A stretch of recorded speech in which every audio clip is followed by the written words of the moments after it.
Ho, ho, ho. Merry Christmas. I'm Chiz Chisholm. I'm just Chiz Chisholm. I'm Chiz Chisholm. I'm just Chiz Chisholm. That's great! I'm Chiz Chisholm. I'm just Chiz Chisholm.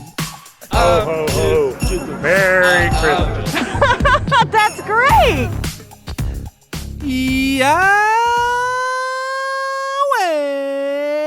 Ciao, Fudgebaggers, and welcome to the final episode of Christmas with Pure Boys Podcast. I'm Adam and Christmas Chiz.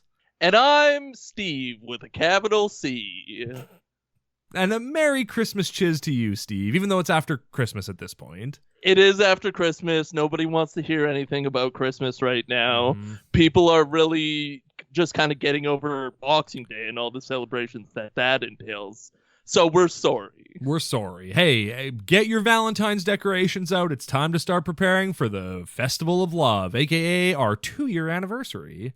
Hey, that's great to hear. I love anniversaries, and I love celebrating them at Papa John's Pizza. Can't wait to see what Kendrick Brothers movie we watch at Papa John's Pizza this Valentine's Day. Oh man, if only we could get them to sponsor this show and we could do like a live recording from a Papa John's. I mean, slam dunk. I mean, Shaq. we probably could do it. Like if we talk to the owner of a franchise location and we're like, hey, we want to record a podcast in your Papa John's. Is that okay? He would go, I mean, I guess. I don't really care. But we will explicitly tell him that we will be bothering the staff and making their lives more difficult. We will be trying to get in the back and make pizzas ourselves. Yeah, and very annoyingly, not like politely or like ask for a section for ourselves or anything, but we will do it live to tape. Oh yeah, better ingredients, better podcasting. That's our motto. That should be our. Why isn't that our motto? Yeah. Better ingredients, That's better the podcasting. tagline. Yeah. We're finding little chunks throughout recording this podcast and through this journey, and things evolve and change, and now that's us. As they should. You know, just because something was done the same way for 50 years doesn't mean that it can't evolve and change, right? So why can't we name the show or make our tagline better ingredients, better podcasting? I don't see any reason why not. It was We Love You, and that's still true. That hasn't changed. But, you know, mix it up. It's changed a little, though. I don't know if I love all of them as much now as I did then. Well, now, I mean, right now the motto should be We Love You, Please. Yeah. I don't know why we haven't changed that. That's also there. Hey, and speaking of that, we should start off by doing the Pure Boys prayer. Slap! God bless our podcast, please. God bless all podcasts, please. We love you, please. Amen. Amen. All right, woman. We love you, and we love Christ, and we love Christmas. Oh, and Christmas with a capital fucking C, right in your face, bud. Fucking A. Before the episode, we were chatting a bit, and we were cursing up a storm. I said, let's get all our fucks out now so we don't bring them to the show. But now we've said it 3 times, and the fucking wheels are off. Well, this movie just brings it out of you. There's a lot of not cursing, but you can tell they want to curse at each other. Oh, yeah. You can tell that the Baldwin that's in this, it just is so hungover every day and is like, I don't want to fucking be here. I just want to be doing something else. I don't know. I need to get some sleep. Can we take a second and just say that's a pretty good Baldwin impression? That's a great Baldwin impression. Thank Which you. one? You'll find out soon. I don't know. I still don't know. I missed his name in the credits, and then I went, ooh, I don't know which Baldwin this is. It's one of them. It's not Alec, I'll tell you that much, but it's one of the Baldwins. He sounds like one Baldwin, but looks like another Baldwin, or all of them combined. Yeah, exactly. Well, I think that's just true for all the Baldwins. They all look and sound the same, except Alec got slightly better face genes. Oh, yeah, his face genes are unreal. He probably paid for those face genes from Artemis. Oh, yeah. The space shuttle off to the moon. Oh, man, that's going to happen any minute. Any day now, any day. You wait and see, Christian America. Oh, man, this movie is so filled with alphaness and just two big dogs going at each other. You know, looking at the poster for this movie, I was like, are both of these men Baldwins? One of them for sure is a Baldwin, but the other one looks like he could be a Baldwin cousin or something like that. I don't know what his name is. I think his name is Artemis. Oh, okay. Yeah, that's it. Artemis Gordon from Wild Wild West? From Noon West? Mr. Ted McGinley. Cool name, Ted McGinley. No wonder you became a Hollywood star. I think it's fine. I don't think we need to rag on him for having a last name No, we and a do. first name that sparks joy. We already have a John C. Reilly. We already have a John McGinley, right? Isn't that the guy from Wild Hogs? Is John McGinley? No, I think you're thinking of Ted McGinley. No, I'm thinking of the cop from Wild Hogs who wants to bang the Wild Hogs.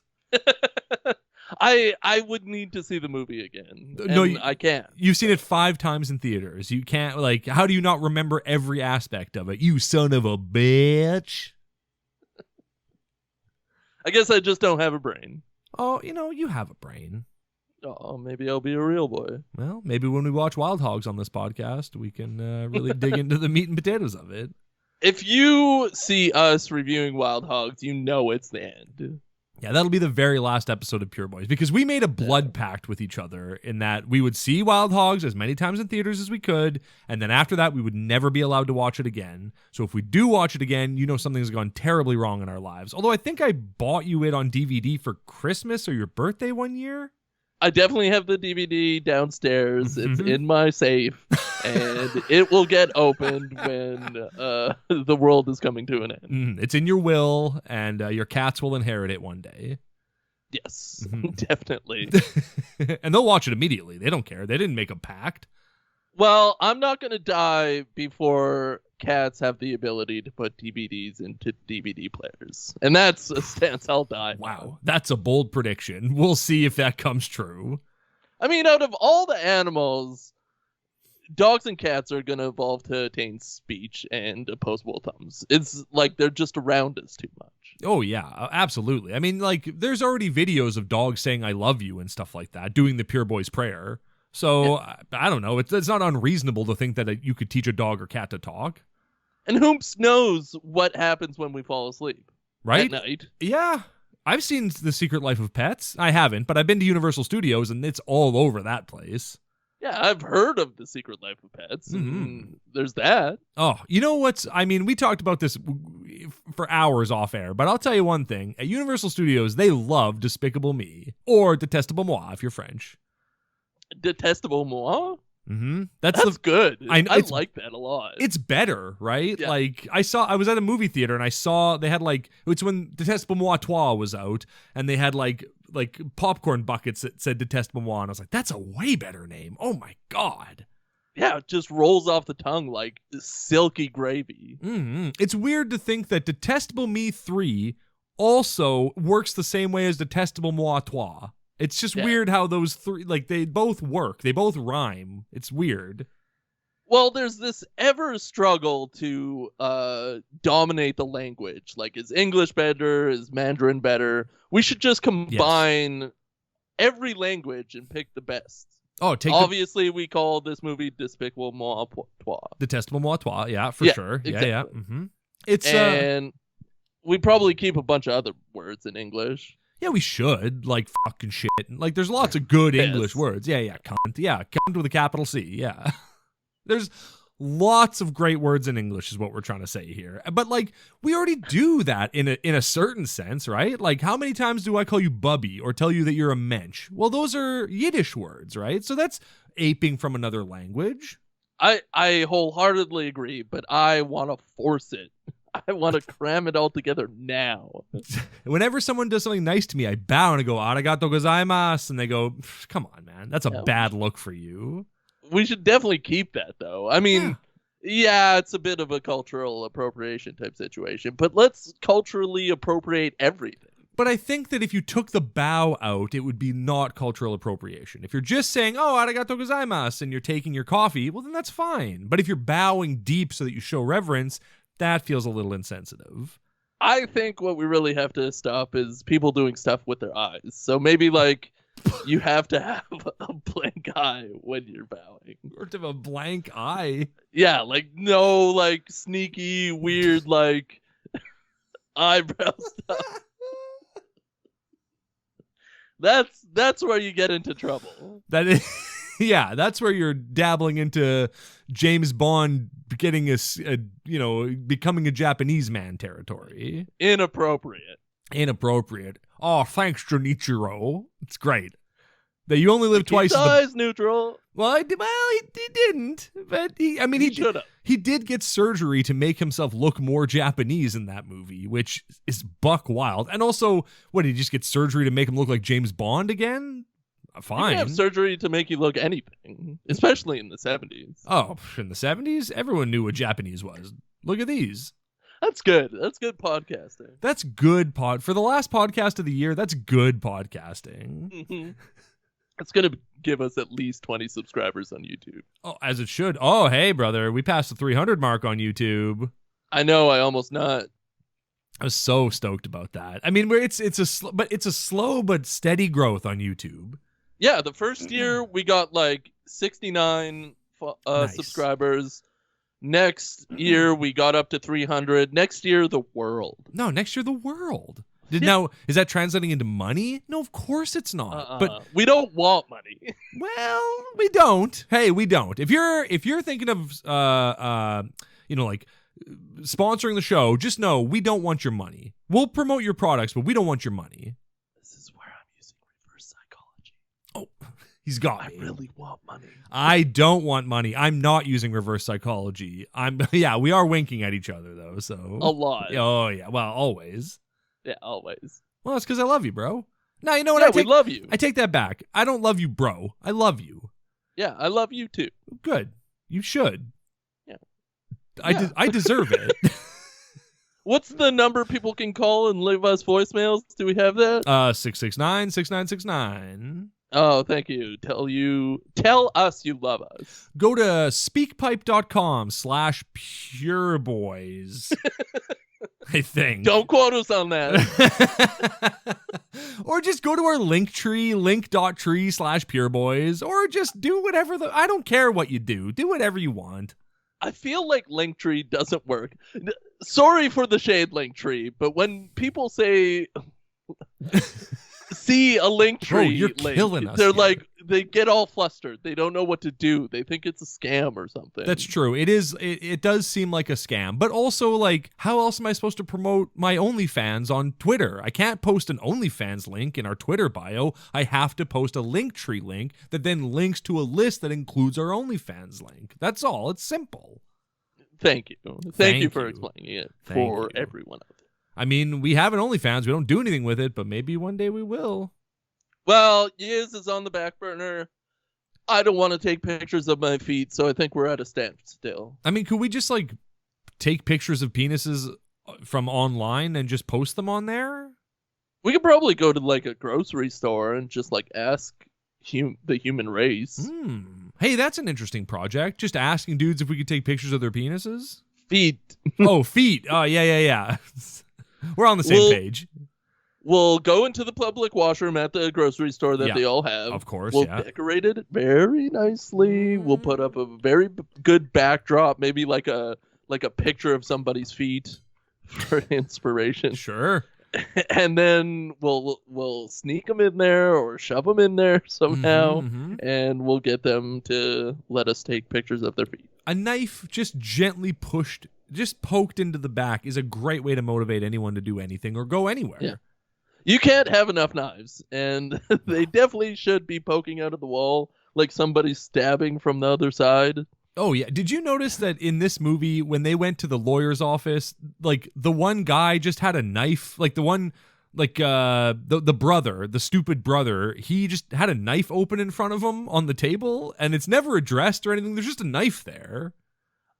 For his character, it makes a lot of sense. Did I clock it? No. Because it was so well done, I think. You know what? You're absolutely right. And that's the case with this movie. It's so well done. But so well done. Before we get into this movie, I have a very important question to ask you about another movie. And that is, Whomst was the Bagger Vance of Wish for Christmas? Oh man, I'm glad I looked up what we did last before this episode, because I would have been lost as hell. I mean, this one's an easy one for me, because Bill Engvall, you sexy motherfucker, I thought that you were the Bagger Vance of this movie. Now, Adam, Yeah. Whomst do you think was the Bagger Vance of Wish for Christmas? Well, thank you so much for asking.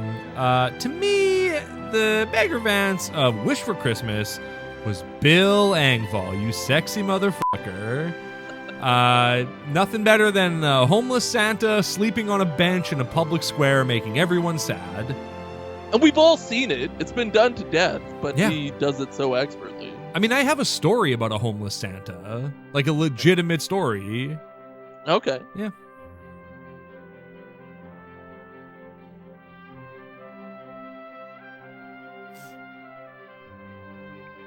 It's beautiful music.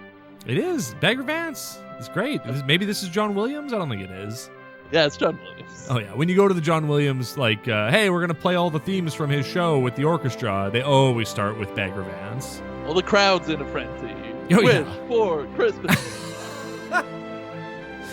So, when I was living in Vancouver, one day I was out on, it was like 5 a.m. in the morning, and I was sitting out on my patio, on my deck, smoking a joint, and a homeless man was walking up the street pushing a shopping cart. He was dressed as Santa Claus. This was around Christmas time. He was walking up the street, and a young man was walking the other way down the street, and when they passed, the young guy said, "Good morning, Santa," and the homeless guy went, "Ah," and then they just parted ways, and that was that. It was beautiful. Oh, that's gorgeous. Was it Bill Engvall's? It was. And Nice. I laughed and laughed and laughed. He's very jokey. He is. He is. Sad. Well, that's what being Santa's all about. A sad clown. Hey, that's what Christmas means to me, my love. Beautiful. Beautiful. Hey, And you told it. what are some of your favorite Christmas songs? The one with the reindeer. Grandma got run over by a reindeer, yeah. Bagger Vance. Classic. Drummer Boy, always a classic. Oh, of course. Come, they told me. Yeah. I think I like Drummer Boy the most because so many people hate it. Well, sure, it's got all the elements of a good Christmas song. Drums, boys, parumpa-pum-pums. Yeah, like big hats. What is that? Yeah, you open the television, there's a little drummer boy there. Driven away. What is that? Those are all hits. Those are all good ones, yeah. Why do you love Little Drummer Boy so much? Honestly, because my wife hates it, and that brings me joy. Is there an iconic recording of it that you like? Like, did Bing Crosby do it or something like that? Or Whichever is the slowest and Yeah. the most boring. Like, the one that draws out the parumpa-pum-pums and the, yeah, the drumming. most. Yeah, I get you. As slow as it can go. What's your favorite song of Christmas? Probably Little Drummer Boy, of course. Yeah. The song from the Man from the Beatles is a good one. Which one? There's a few. So the Beatles boys have done a few Christmas songs. You'll have to be more specific. But he left the Beatles and he became a man. They all did that. No, but some people stayed in the Beatles. No. They all feel left. like Ringo is stuck in the Beatles forever. Yeah, it's still a part of the Beatles. That's true. Yeah. And then the other two are dead, and then there's one left. Yeah. The Paul. Paul McCartney. Yeah. His Christmas song with Wings? I don't know what song. What's did. his Christmas song? I feel like I know it, and I feel like people hate that song too. Actually. Oh yeah. Feed the World is good. That's a good one. Yeah, let them know it's Christmas time. Yeah. I did in high school. We had to make like a music video, and that's the song that I chose to make a music video for, and it was great. It was very dumb, and I loved it. 'Cause it wasn't Christmas time, but that's just a banger. It's a banger. You could sing it at any time. You could probably like just switch out the words with turkey and whatever. Do those dumb poor little Africans even know it's Christmas time? Do they even know? Do they even care? At all? At all. Feed the world, all right? Come on. Wonderful Christmas. Oh, yeah. Simply having a wonderful Christmas time. I like that song. I like it a lot too. of people hate it, but I think it slaps. I think people just like love to dump on McCartney sometimes. Like he wrote simple songs, but they're good songs. It's, Yeah, so much so that they've like painted his face in their toilets, and they just love dumping all over him. And they go, simply having a smelly Christmas time, Paul. What do you think of that? There's an odd amount of people that do that. Yeah, open up and say ah. A lot of Japanese toilets are very fancy and come with his face at the bottom. You can't dispute it. You can't. It's a true fact. It's a true fact. Japanese have fancy toilets, and the rest is, you can't verify or deny. I'm going to give a shout out to Dane Cook right now for his bit about a talking toilet that likes eating shit. It's a very funny bit. Dane Cook, you are funny on that first album you put out. You're very funny. And a lot of poop looks like food. Yeah, well, some of it, I mean, The corn. You could say it's all the same And in the here. rest? And the rest. It all looks like chocolate mousse. Yeah, to me. Oh, yeah, that's what chocolate mousse is to me, my love. Chocolate where it counts. Just like Stanley Tucci. Yeah.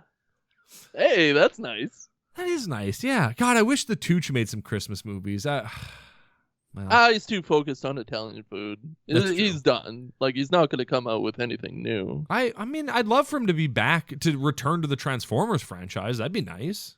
Now there's a new Transformers movie coming out, so you might have your wish. I hope the Tucci's in it. That would be awesome if he showed up in it, just to drink Chinese milk. Thank you. Thank you, China, for your milk. China's milk? Oh, yeah. Big, like, at least 2 Transformers movies have long discussions about Chinese milk in them. Huh. Yeah. That's something. Do they ever, like, veer off into cereal or, like, other things that you can do with milk? Like chocolate milk? Ken Jeong drinks a carton of Chinese milk, and Stanley Tucci drinks a carton of Chinese milk in 2 separate Transformers movies. I love it. Stop the presses. Have you had a chocolate milk recently? Yes, yeah. There's a local distillery, I don't know what you'd call it. Bodega. Milkery out here that does a really good chocolate milk in a glass bottle. Oh, shut your lips. That sounds a lot better than what I get. But, like, I had a chocolate milk for the first time in years, and, man, it hits the spot. Dairyland, I'm assuming? Yeah, Dairyland. No, Dairyland's good. That's right up there. That's some of the best chocolate milk a man can get. I think it was actually Beatrice, and Yuck. it might have been better. Not possible. Beatrice better. Garbage milk. Comes out Look, of we could go off on garbage milk all day, but I would really encourage anybody out there who hasn't had chocolate milk in a while, treat yourself, baby. As far as I'm concerned, Beatrice milk comes out of a cow's ass. I've moved on from that topic. I've tried to settle everybody down. Yeah, but you just want to bring up the flames. If you're drinking Beatrice milk, you might as well be sucking on a cow's butthole. That's what I say. F you. Yeah, that's what Christmas means to me, my love. Did you ever do Nesquik? Oh yeah, all the time. Sure, the syrup. Yeah, that's my family was like lower middle class. Of course, we drank Nesquik like crazy. Yeah, and then you'd sneak it out of the cupboard and like eat it straight, like a little Uh-huh. bad boy good. or girl. It was good like that. Or they, any Stars and Stripes Yeah. can drink They chocolate can. milk syrup. Yeah, and you know what the best part about the Nesquik syrup was? When you'd have a little scoop of the cheapest brand of vanilla ice cream you can get, and you put a little splash of that on there, and it's delicious. Why pay overages on like specific syrups for ice cream when you could just use the Nesquik? Yeah, and then like you get like the strawberry one, you go like this isn't as good, and so it sits in the cupboard for a long time, and like eventually you're just like just eat it, just eat the damn thing to get it out of the cupboard, and then you're eating a lot of strawberry milk, and it's so gross. Eat the damn thing. Our refrigerators should give us more instructions like that in like text form. Yeah, eat the damn thing. Yeah, eat the damn thing. Hey you. That's a good line. Hey you. You see that box of baking powder in the back of your fridge? Eat the damn Eat thing. the damn thing. Yeah. All right. You're bullying me. Yeah, but Where do you think all the flavor from the food goes when it's in the refrigerator? It goes into the soda. Wow, that's a really good point. It does absorb all the flavors of the food in the fridge, so it's like eating a cornucopia. This does not explicitly represent the views of the Pure Boy podcast, and you shouldn't eat a bunch of random powder in your refrigerator, You should. blah, blah, blah. No, you should. You should. Our actual stance is that you should eat the box of baking soda in the back of your fridge. You should. Eat the damn thing. I disagree. You may dead after that. I mean, you may dead, but you may have the best meal of your life. So, Yeah. which is it? It's like one of those, like, everlasting gobstoppers that taste like a turkey dinner, but in powder form. If that existed, you better believe I wouldn't eat it. I would. I don't like hard candy. My teeth are old. I don't like jawbreakers, any of that kind of nonsense. You gotta suck them more. Chewing is a young man's game. You gotta suck more. Oh my god! On a recent Five-Jure, hey everyone! I started Five-Jure, by the way. I'm doing Five-Jure myself. But on a recent Five-Jure, there was a line from Roz where she was eating chocolate-covered raisins, and she was not enjoying it. And she went, "Ugh, fine. I guess I'll just suck the chocolate off." And I was like, "Boing!" Like, that's a big turn on, Roz. Why? Why did that happen? Yeah, that line must have been a struggle in the writers' room. I know, right? Because they were all just too busy jaying off when they said it. They're like, "Oh, I'm just picturing Roz saying that." Roz and bras. Oh yeah, Roz dog. It's good. Well, it's all good. As far as I've seen, they haven't called her Roz dog yet. But I mean, there's Bulldog. They will. I mean, they should. There's Bulldog and Roz dog. Yeah, it's got to be a poster or a T-shirt or a tattoo or something. I'd love to get a tattoo of them standing back to back with their arms crossed. Oh my god. Guns. Oh sure, even better. Yeah. Oh, arms crossed is classic. Too. I prefer. I think you're right. I think hands clasped. Here's the church. Here's the steeple style with the steeple up. That's a nice look. Yeah, suspenders on both of them. Oh, yeah. I love a good suspenders. Oh my god, I should start wearing suspenders. Yeah. Yeah. Well. Suspend this. Hey, wow, watch yourself. Hey, are you ready to get to everyone's favorite segment finally? Yeah, finally. The Kevin Sorbo Tweet of the Week. Well, I did my usual routine. I put K-Sorbs right in my search bar and brought up Twitter, and the first thing I see is this lovely tweet that he pushed out at 3:17 p.m. This is like a late afternoon dump, dog. Whoa, are you okay, Kevin? That's not healthy. Yeah, are you okay, dog? Yeah. This has got to be like the third or fourth trip to the lavatory this day. Mm-hmm. Yeah, did you look and see how many other times he tweeted that day? 100. Oh my god. And it's all the same thing. I'm having diarrhea. Help me, I'm having diarrhea. And that's the words between the words, obviously. Yeah. What he's not tweeting explicitly saying No. that, but that's what he means. What when he's- he says, disband the FBI. On December 7th, 2022. Wow. Yeah. Wow, Kevin. Powerful stuff. Drawing a line in the sand and saying, I assume that somebody from the CIA is in contact with Kevin Sorbo and they're trying to take down the FBI. yeah, he's deep state. Oh yeah, Kevin Sorbs is a deep state. Oh my god. Chocolate. Deep as you go. Deep As you go, yeah. He deep as you go. Wow, Kevin, what a statement. What a stance to take. Disband the like I'm assuming they're investigating Trump or something. I don't really know what's going on right now. But that's probably what it is, right? Like the walls are closing in on Trump and his cronies, and Kevin Sorbo's like, the only way out of this is to disband the FBI. Well, they're trying to prevent Armageddon, and Right. we all know Kevin Sorbo and wants Armageddon, so there's push and pull. Well, it's like when there was that big red wave during the midterm elections that swept the nation, and then afterwards Republicans were like, hey, we should raise the voting age. We shouldn't let Gen Z vote. We should raise it to like 25 or something, right? Those kids don't know what they're doing. They might vote us out of office. They're redrawing the district maps, just like in Mighty Ducks 1. Hey, that's very true. Yeah, wow. Everything relates back to Mighty Ducks. Yeah, it really does. And Austin Powers. Those two movies really encapsulate humankind. Absolutely, yeah. Well, you might say that Kevin has a little bit of diarrhea.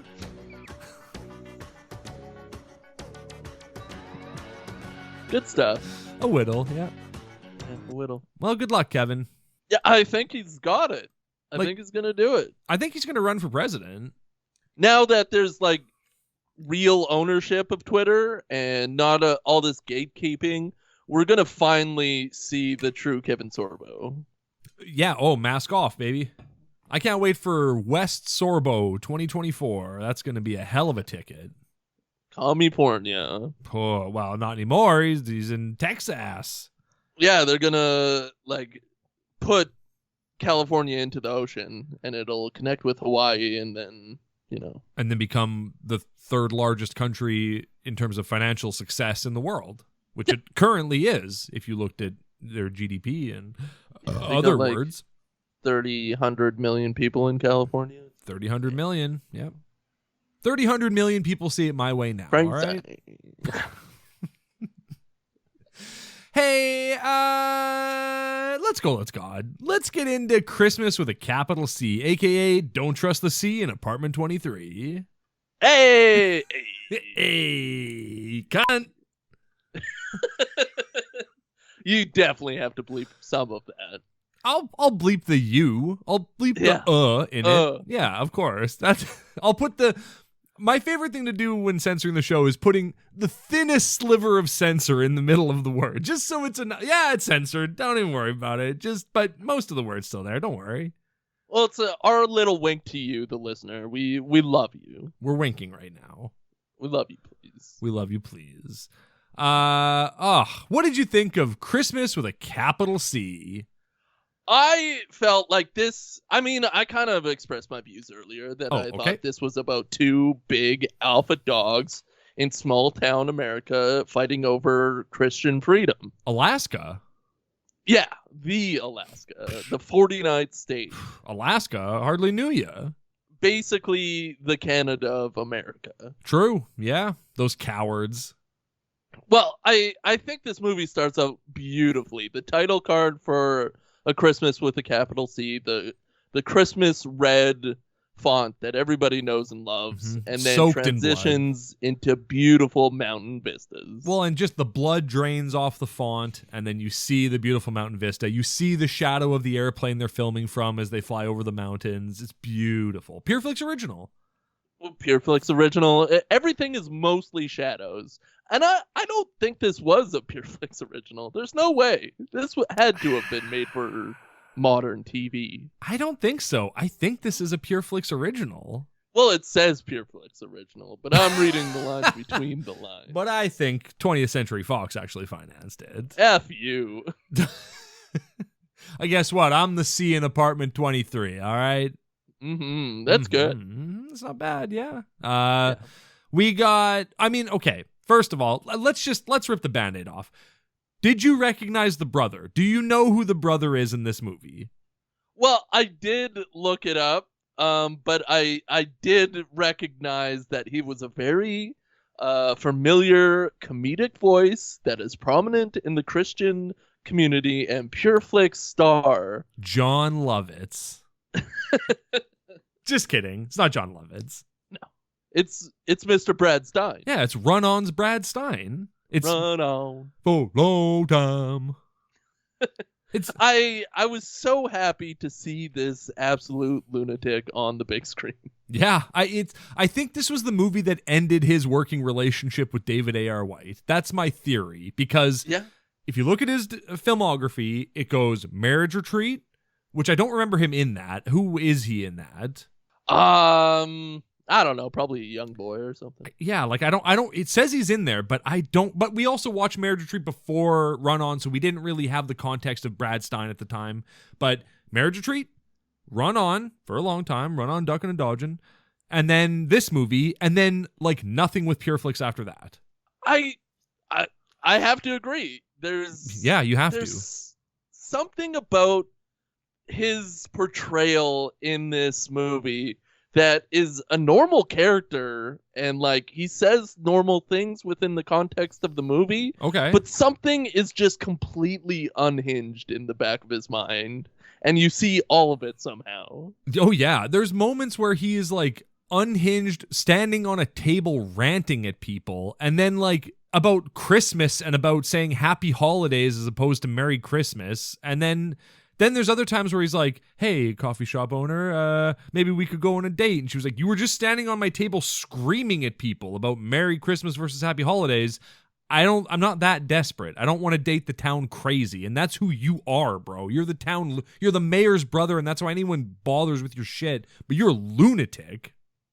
And I think that was the intention, was to put those two together, but I don't think they ever go on a date or kiss or smooch or touch each other. When he invites her to the Christmas pageant, she like when he walks in to, and then like the coffee shop's closed, he comes in though, and she's like, hey sweetheart, how's it going? And I was like, oh, these two are a thing, okay. But then he's like, do you want to come to the Christmas pageant? And she was like, I can maybe come. I'm like, oh wait a minute, are these two are not a thing? Oh no.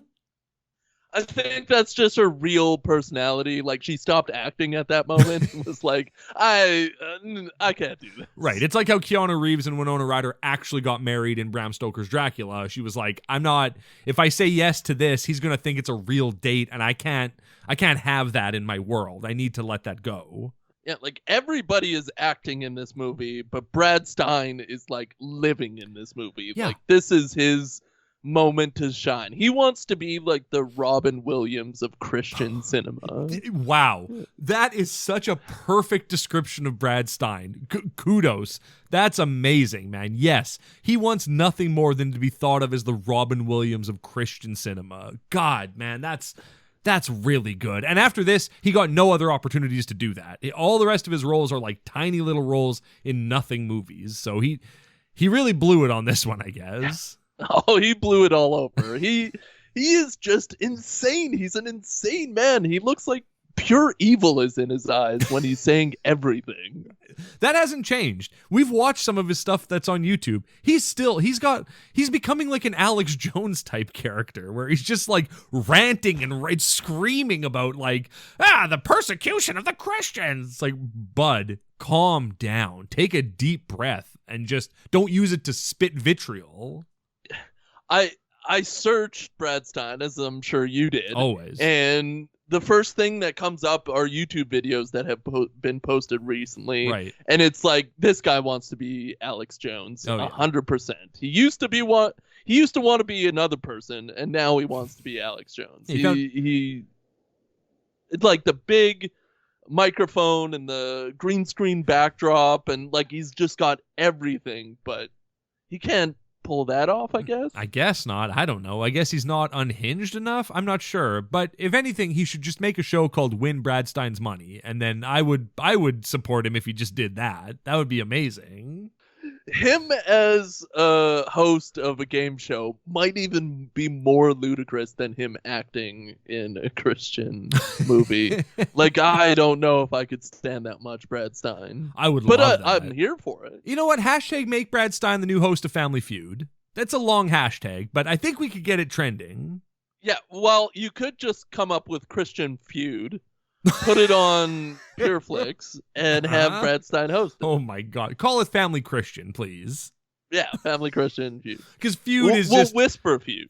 Oh, yeah. The crowd will scream it, and they'll go, they're saying, let's go Brandon. They're not saying Feud. Yeah, they'll wave them off. Mm-hmm. Oh, yeah. Oh, Brad Stine could wave me off any day. Oh, my God. That long hair? That beard? Oh. And the movie's on in the background, and I'm looking up Brad Stine stuff, and I was like, I could just go down this rabbit hole all day and not watch another second of this movie, because he's a very interesting character. We should do a whole episode just about Brad Stine. Like, not about a movie, but just, like, do a really deep dive into Brad Stine, and then just do an episode all about him. I'm afraid of what I might find, though. Like, the way he interacts with human beings in this movie is scary. Oh, yeah. Yeah, I don't want to engage with Brad Stine in any way, shape, or form. And it's probably why we don't see him in any other... Like I'm saying, David probably cut ties with him because he's too radical. He's like, oh, you're going down a weird... We don't say those things out loud, Brad Stine. We think them in our hearts because we're good Christians, but we don't say those things out loud because people don't like when we say those things. And Brad Stine's like, I don't care, mask off, whatever, man. I am who I am. Yeah, David's telling him every day that he obviously thinks the exact same things he's trying to portray. Yeah. But that's not where they are as a company right now. No. Like, maybe PureFlix will go there eventually if the money's worth it. They will. But a lot of their stuff is already halfway there. Like the God's Not Dead series is just a couple steps away from that, really. And we'll get to that quadrilogy soon enough. Don't you worry about that, folks. That's a month. We'll do a God's Not Dead month soon. Don't even worry. It's coming. It's coming hard. But it's crazy that Brad Stine is even just too much for that. Yeah. I've been sitting here trying to remember Tommy Blaze's name for the last 2 minutes. I've been because I wanted to bring Tommy Blaze up, but I knew it was Tommy. I couldn't remember what his last name was. And then, obviously the Blaze Man. It's been so long since we've discussed David and Tommy Blaze. That's the thing. Even before the break and everything, we were not doing PureFlix stuff, or we were off our rockers and off our meds. So it's good to refresh about these people, and I think Brad Stine is a good way to get back into the PureFlix family. Oh, absolutely insane. And I did look up Tommy Blaze, and seeing his name written after months of not thinking about him hit me like a train. I was just like, oh yeah, that guy exists. And then all my memories and things I've said about him keep flooding back, and holy crap. Because he's written an upcoming movie that we're about to discuss. Oh, yeah. That he co-wrote with the person who wrote this movie. Really? And, yeah. Well, hey, so, keep it in the family. Spoilers, but if you're a little sneaky sleuth out there, you'll find out what movie we're doing next. And that's the closest you'll ever get. I'm so excited for next week. I cannot wait to get to, since that movie was announced, I'm bubbling with excitement about it. But one thing I might watch it right after we're done. No, save it. Don't spoil it. No, but I want to watch it a couple times and really get steeped into it. That's fair. Maybe do 7 watch viewing. Hey, now we're talking. Let's do a live commentary for it. Hey, yeah. I've been wanting to do live commentaries forever. Do you want to do a live? We'll talk about this off air. Maybe we should do some riff track style commentary tracks for some of these movies, I think. Yeah, maybe a TV show. That sounds great. We'll call it I don't know. Something weird like Mystery Science Theater 3000 or something like that. Rice Tracks. Yeah, Rice Tracks. There we go. This movie was directed by Helmut Schlept, who you might know is the director of that movie where David Arquette goes to Russia to find a bride because he can't do housework in his own home. Really? Mm-hmm. Him and Tim Blake Nelson go to Russia to find brides because their mom died, left him a house, and they're like, I don't want to do housework. Let's just get a Russian bride to do it.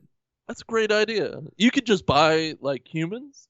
Yeah, of course. Sure you can. Haven't you ever watched 90 Day Fiance? That's what that show is about, buying humans. It's a human trafficking, the show on TLC. It's great. I love it. Yeah, if you scramble the letters, it just says buying humans. Exactly. Yeah, it says George Soros buying humans. You go, oh my God, it's been there the whole time. And people love it.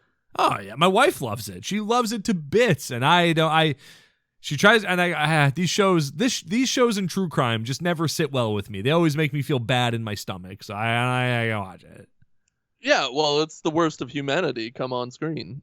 Hey, you had me at come on screen. You had me at come on screen. You're repeating it back on me. Oh yeah. Wow. Boy, what a movie. I don't know. Baldwin comes back to Alaska and then is just trying to destroy Christmas, I guess, or something, but I don't know. Yeah, he's a little beta bitch that came back to his hometown where he was bullied because he was a piece of crap. And he wants to take over the town and kick Christians out of it because he never had that life when he was a kid. No, he didn't. I think he did. He was very Christian as a kid from the sounds of it in this movie. And then he traveled the world.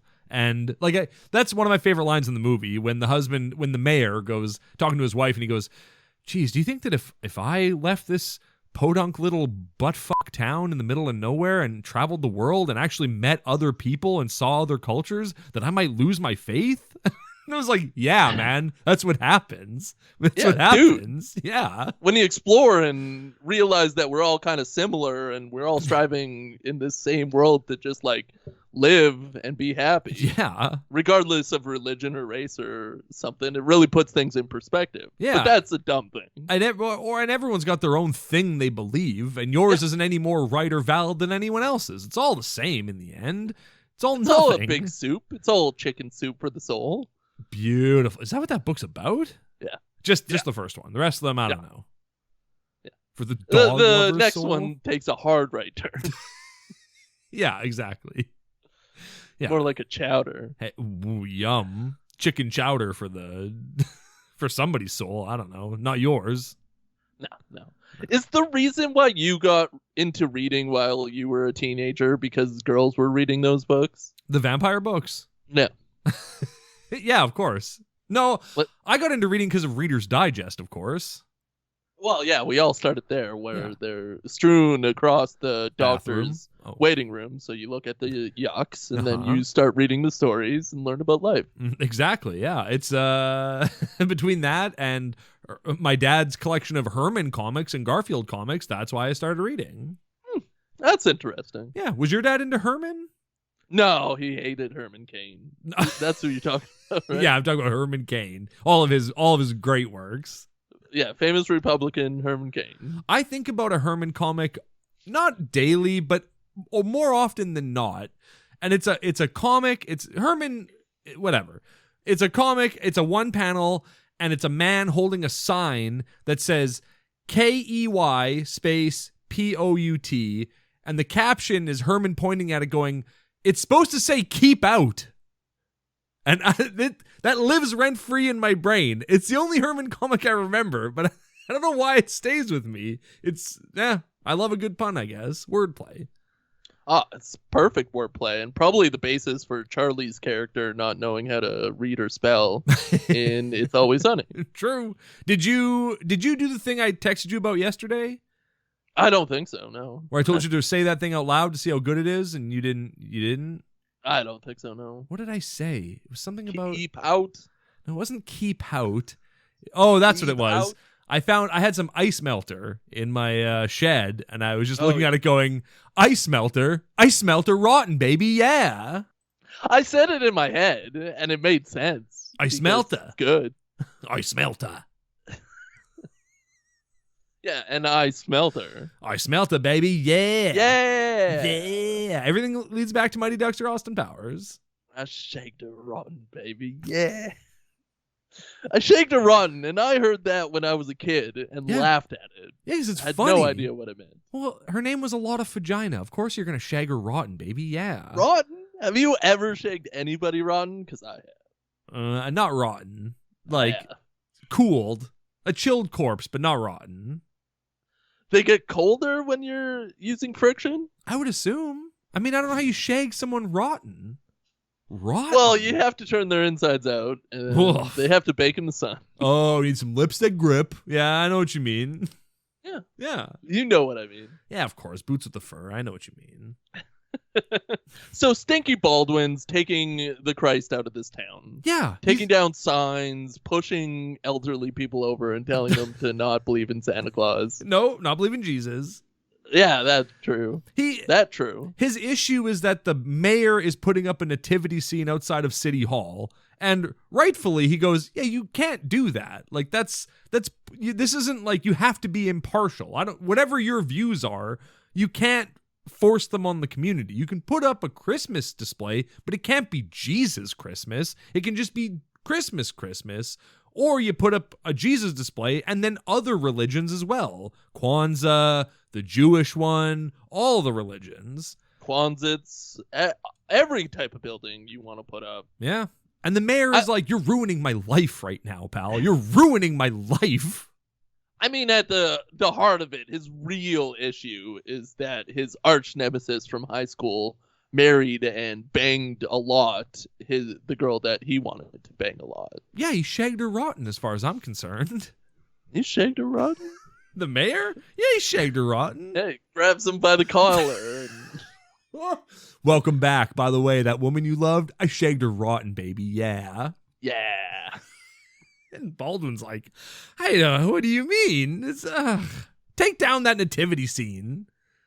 I really thought somebody was going to get Sergeant slaughtered in this movie. I thought somebody was going to die. I thought Brad Stine was going to light Baldwin's house on fire. That's what I was. That's how I thought the movie was going to end, with them burning Baldwin alive in his house and everyone gathered around singing "Oh Holy Night" or something. Like, it would have ended with a real Wicker Man ending. Yeah, spoiler alert, I haven't seen it yet. Wicker Man or this Yeah. movie? You did see this Wicker movie. Man. Oh, I saw this movie. Yeah. I do see Brad Stine peeing on the burning house, like at the back, not in front of like the children or anything. No, not in front of the children. He's a good man, No. except for when he exploits his niece to like piss off Baldwin. That's good. That's not good. That's bad uncling, Brad Stine. That's you exploiting a minor to further your petty feud with a man. Like, that's ridiculous. And, well, I thought the night was beautiful. It was a beautiful winter night. Other than that, I couldn't get a hold of what was happening with that angel. No, I'm looking for great lines from Brad Stine in it. Like, Christmas is the only holiday in December that makes me get up and shout from the rooftops. All right, Brad Stine. What about go ahead, make my baby? Yeah, that's a good one too. They never mention that Mary was 13. They never get into that in this movie for some reason. Odd. Super odd. I will never forget that fact about But a true they thing. did bring it up explicitly in Wish for Christmas. Mhm. Like, yeah, very specifically. Hey, you were her age. Like, don't put that in your movie. Hey, you see those young girls over there that are 13? That's how old Mary was when God knocked her up. Isn't that wild? They go, the hook? What? I don't want God to knock me up. Like, I love when Brad Stine's recreating the nativity and he goes like, now, if Mary would have got knocked up in the present day, she'd have been like, oh, this isn't really a good time for me to get knocked up because, like, my husband Joseph is going to take me in the street and stone me. And that's what, like, a modern day woman would say. But, like, Mary instead goes like, thank you, God, for this blessing. I'm so happy. And it's like, bro, you just said that her husband would murder her. And acted like that's a ridiculous thing for someone to be concerned about. You're a monster, Brad Stine. I love you. His depiction of the birth of Jesus during Christmas time is art. Whether it's good or, like, positive art, I'm not too sure. It's him at his most Robin Williams-esque. Yeah. Oh, yeah. He's shaking his head and, like, jib-jabbing. Oh, yeah. Poking all these people. He looks right into the camera and goes, I can do an impression of a hot dog. And you laugh and you have fun. He's really evoking Robin Williams and Jack, I feel, in that scene because Bill Cosby's showing him porn. Yeah, there you go. This is how you do it. I don't know if that's a thing that happens in Jack, but in my mind, it's like a main thing that happens in Jack. They're up in the treehouse and Bill Cosby's showing Jack porn. That's the main thing I remember from that movie. Yeah, they're definitely going through Playboys, for sure. Yeah.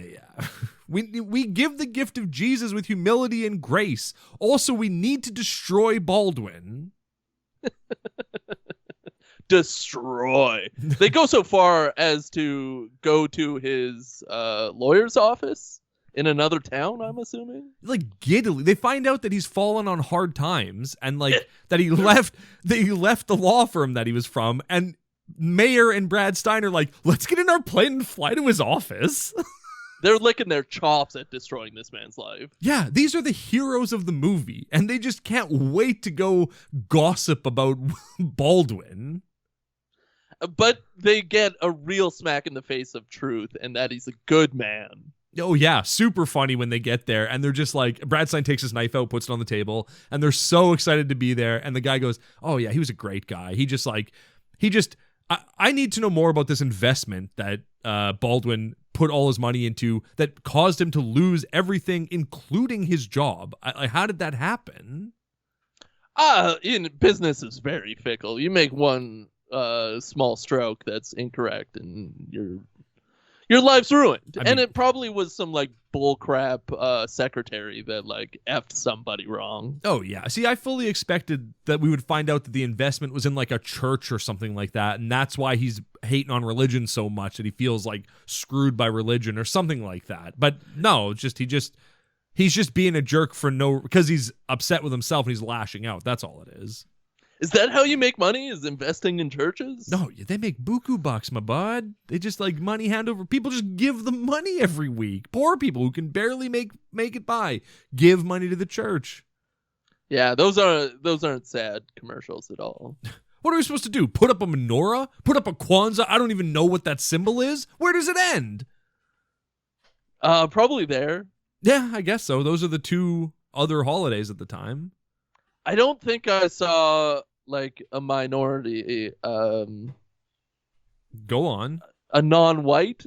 No. guess. Oh, what are you talking about? There was that woman on the city council, that grown woman with braces. Oh yeah, she's put in there. She has braces, and then at one point I think she also has a tongue ring, which is like, one or the other, lady. What are you doing?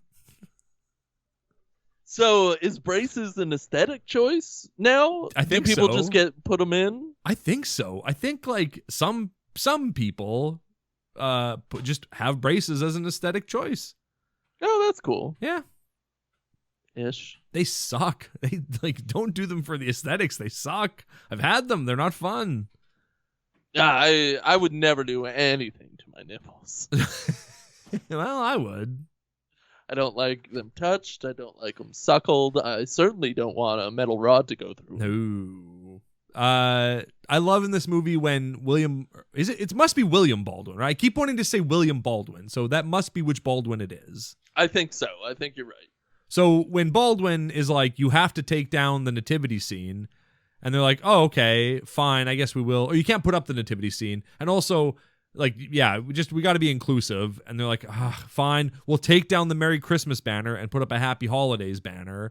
And Brad Stine just can't handle it. Just Hates it. like says at one point, like, he rolls into town with his inclusiveness and like blah blah blah. It's like, yeah, bro, that's fine. That's okay. Why is that a bad thing? No, it's a bad thing. This little town is in its little bubble, and they love it. They love Christmas, and they love being Christian. True. And anybody coming in there and trying to open their minds is effed. There's a great line where the mayor's wife is talking to him and she goes, there's nothing wrong with being more inclusive. The banner works for everyone. And the mayor goes, well, not for me, and then storms out of the room. It's like, you're throwing a temper tantrum about a banner, which, to be fair, is right on brand for this level of Christianity. Like, this type of Christianity, yeah, throwing a temper tantrum over a banner is perfect. I mean, they bugged out about Starbucks cups and probably still are. It's very realistic in that the bad people, in quotes, Mm-hmm. are saying very normal and I don't know, open ideals, and then the good guys are just screaming at them and telling them no. Yeah. And the good guys win. Yeah, you bet they do. Of course they do. Merry Christmas. Merry Christmas. Say it with your whole chest. Merry Christmas to you. Hey, Merry Christmas with a capital C. I'm just trying to look at some other notes here. They shout out President Donald Trump, even though he wasn't president at the time. That was very funny. That's what I wanted to shout out. My favorite line of his was, "Your role, Donald Trump." You got to get it in there. That's what got him elected, probably. Is that snowflake rolled up into a ball and he became president. Careful. There's only one snowflake, and it's a bunch of libtard cucks, all right? It's not big, strong man like Brad Stine. First of all, I know snowflake term has gotten a bad rap, but I meant it as like a pure crystalline structure that is American as hell. That starts at the top of a hill and then becomes a giant boulder that crushes this stupid town. Yeah. Yeah. Wow. The non-Christian part of the town. Yeah, of course. All I could think when the two brothers got in their airplane to fly to like just dance on the grave of Baldwin's life was like, if this plane crashed, it would be such a gift to this town. To get rid of the mayor and his stupid brother. Oh, this town could thrive. Bring in the cruise ships. This town could be a big deal. Yeah, they don't do anything for this town. They just fly people around and probably put a bunch of, what do you call it, when you dust a town with a bunch of chemicals to make Chemtrails. Yeah, chemtrails. They're probably doing chemtrails. Definitely doing chemtrails. Oh yeah, absolutely. Yeah. I do love that, like, when Baldwin first shows up to town, he's like, "Hey, I got some ideas to, like, bring some money into the town and, like, kind of revitalize the town a little bit. One thing, there's cruise ships that come by here. We could just make this a stop on the cruise, and, like, you know, that could be a thing." And the mayor is like, "Absolutely not." But it's only because him and his brother have a chartered like a tourist thing. And everyone calls them out on it. All the other business owners are like, no, this would be really good for our business, but bad for your business. But also, it would be good for their business because you're having people, tourists, on a cruise ship coming in wanting to see the area more. Maybe more of the land area, which you could fly over the mountains and show them. Yeah, this is good for everybody. This is going to grease everybody's pockets. Why couldn't you just team up with the cruise line? Like, why couldn't you become a part of the thing? No, we can't. No, I can't do that.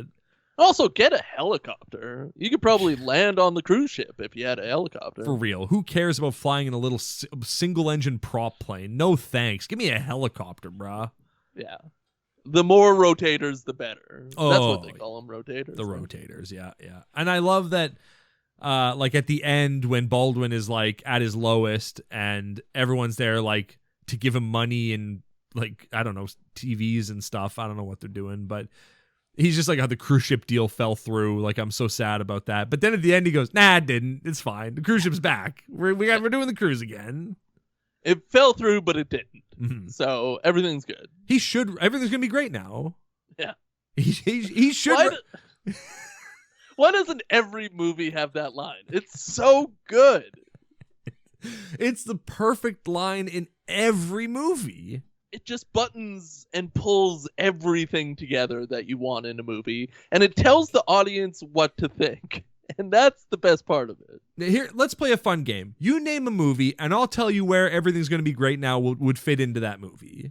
Okay, I guess we talked a lot about it this episode. Austin Powers 2. Austin Powers 2. Okay, yeah. So after Dr. Evil and Mini-Me, after the fight on the moon and the space station and everything, when Austin Powers is coming back to Earth, he's got Felicity Shagwell with him. Ooh, that was a hard name to pull because I haven't seen the second one in a while, but Felicity Shagwell, of course, it's in my brain, yeah. So they're coming back. They're coming back to Earth, and the first thing he says when he sees the beautiful blue marble is, "Oh, everything's gonna be great now." Great. And then I do have another one for you. Clint Howard, of course, is like, "Wow, that ship looks like a giant wang or whatever." Wow. Yeah. Wow, it looks like a big wang. Everything's gonna be great now. Armageddon. Oh, sure. I think this was the easy one. That's an easy one. That's when Steve Buscemi is riding on the nuclear bomb, and he's just like, "Yee-haw, we're having a great time." And William Fichtner goes, "This is madness. He's got space dementia." And then somebody else goes, "Yeah, but everything's gonna be great now." For me, in that movie, it's when he pushes the button and murders himself and the asteroid. And he should just be crying and say, "Everything's going to be great now." Boom. Yeah. And then William Fichtner looks out the window and goes, "Thank you, Harry." Yeah. God, Armageddon's so good. It might be the best Michael Bay movie. Get at me, movie fans. It's better than people who say The Rock is better than Armageddon are fucked. Armageddon is so much better. It's awesome.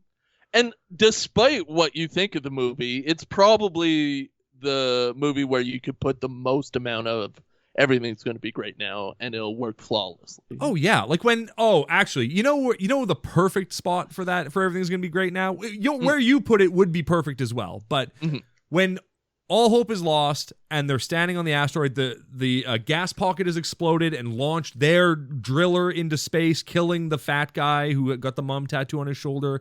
The saddest death in the movie because he's going to live for a while in that thing before he dies. So tragic. Everyone else dies instantly. But anyway, they're all sad.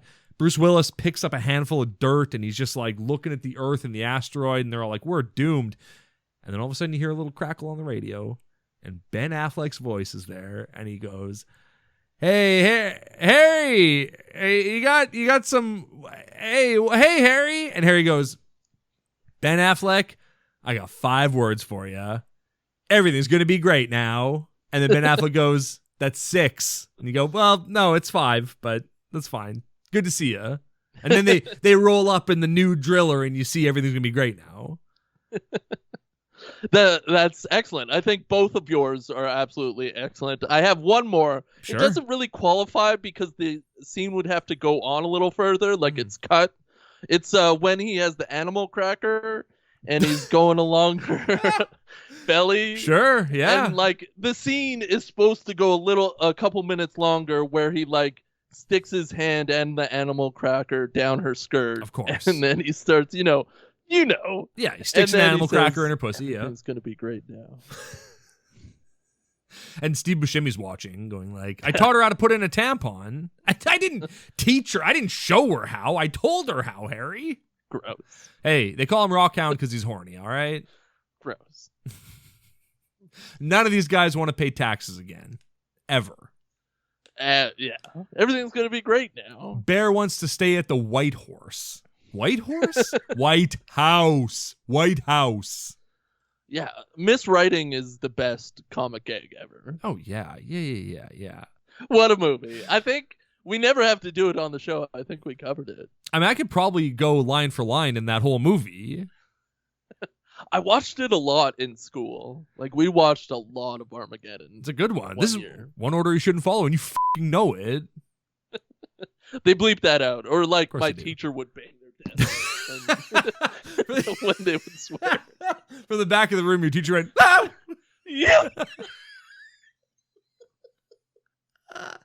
I love that for, like, you can put on the dirtiest movie, right? But as long as you yip every swear or nude scene. Yeah. The female lead starts taking off her dress, and they're usually going, yep. Shut up. No. Oh, God. Are you okay?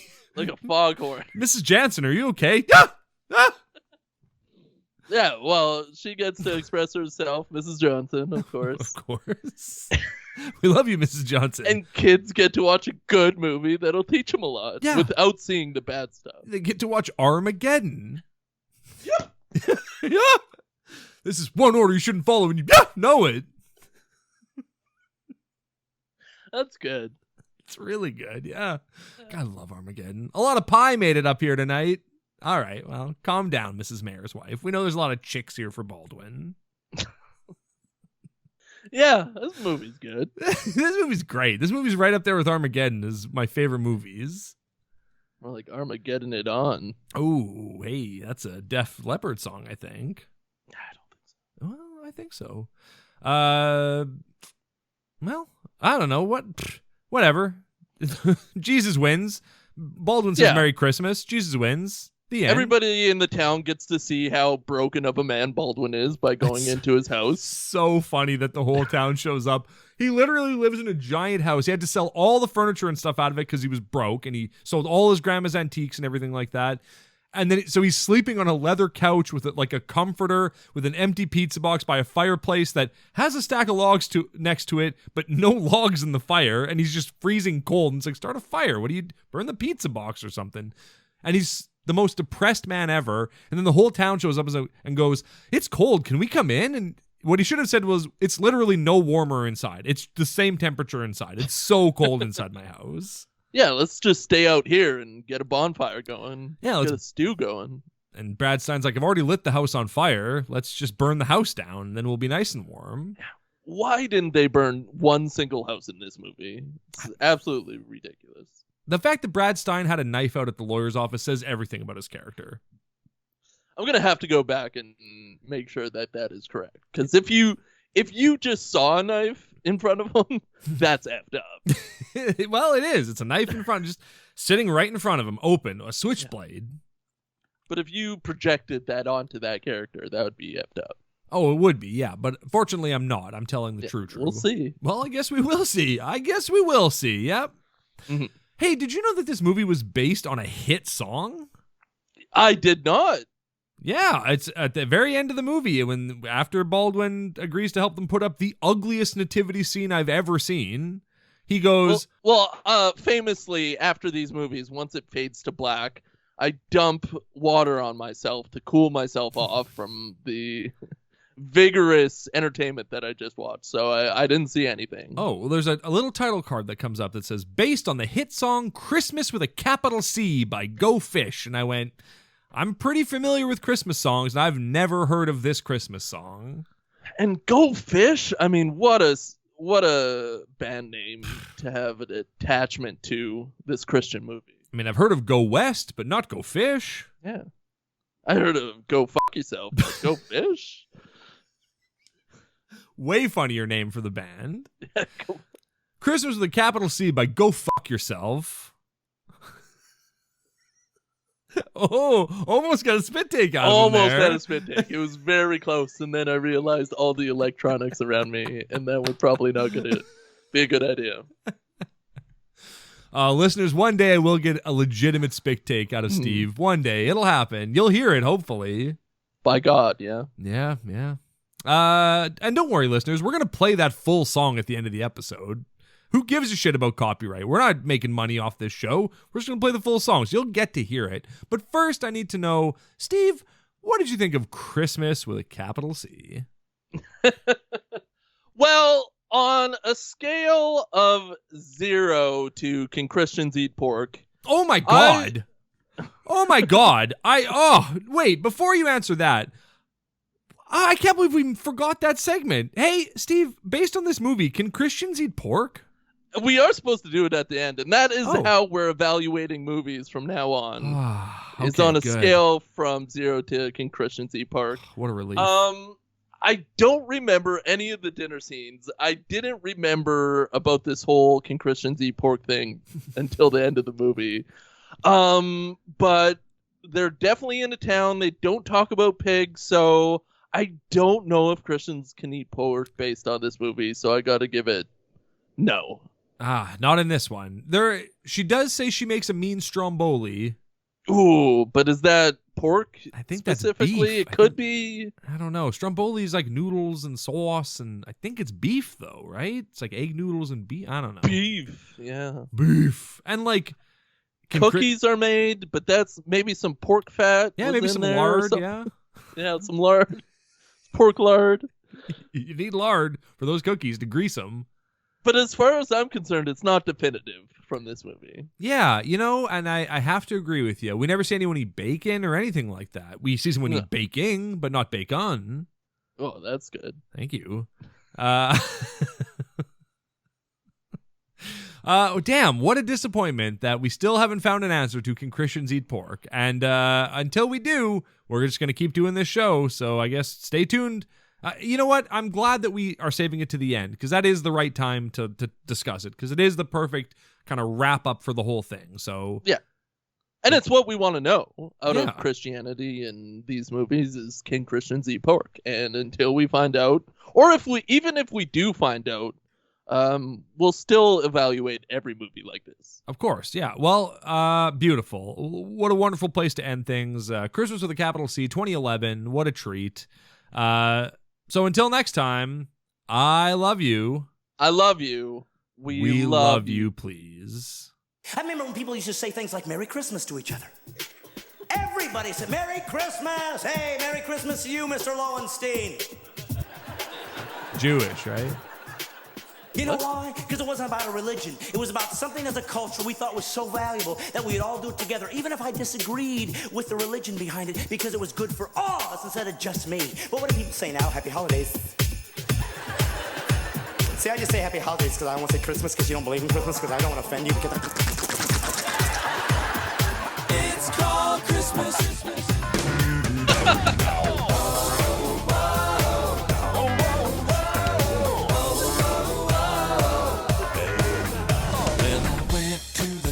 Shop to get myself a mocha. The lady at the counter said, Happy holidays. I said, thanks, lady. I am pretty happy, but there's only one holiday that makes me feel that way. And it's called Christmas. What more can I say? It's about the birth of Christ, and you can't take that away. You can call it something else, but that's not what it'll be. It's called Christmas with a capital C.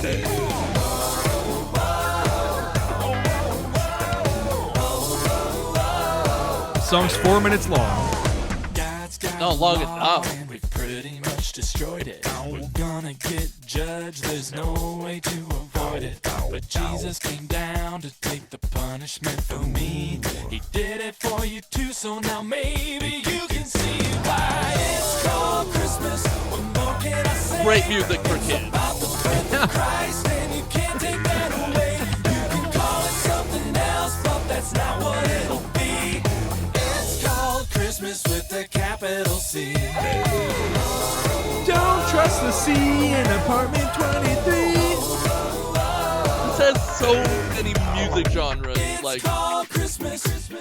Oh, yes, we want to say Smack. happy holidays because we don't want to leave anybody out. Really, how come there's a ton of holidays in February? Nobody ever says happy holidays in February, do they? They say what it is. Happy Valentine's. Oh, do you believe in love? It's called Christmas. But nobody wants to say Christmas. Everything else but Christmas. Why? I know why. You do too. It's because it's got Christ in it, and after 2,000 years, he's still intimidating people. You see, when a religious person says, I'm the way, people don't want to hear it. that sounds demonic to you. Yeah, Brad Stine is I demonic. say you gotta say Merry Christmas because it is. If you don't believe in it, fine. But I have a flash for you. Christianity happens to be the religious heritage of my country, whether you like it or not. It's called Just want to step in real quick here, and that's not true. That's absolutely not true. The founding fathers were Christians, but that's just because that's where they came from. But they set up America to be a non-secular country. They didn't set it up to be a Christian country. So just want to make that clear for Brad Stine. I just So if you're not a Christian or you don't like it and you don't want Christmas celebrated, God bless you. But let me tell you something. If you think you're gonna stop me from saying it because it offends you, hey, I got a flash for you. Put a helmet on. It's my country too. It's called Christmas. What more can I say? Yeah. Birth of Christ, and you can't take that away. You can call it something else, but that's not what it'll be. It's called Christmas with a capital C. It's called Christmas. What more can I say? It's about the birth of Christ, and you can't take that away. You can call it something else, but that's not what it'll be. It's called Christmas. It's called Christmas. It's called Christmas with a capital C.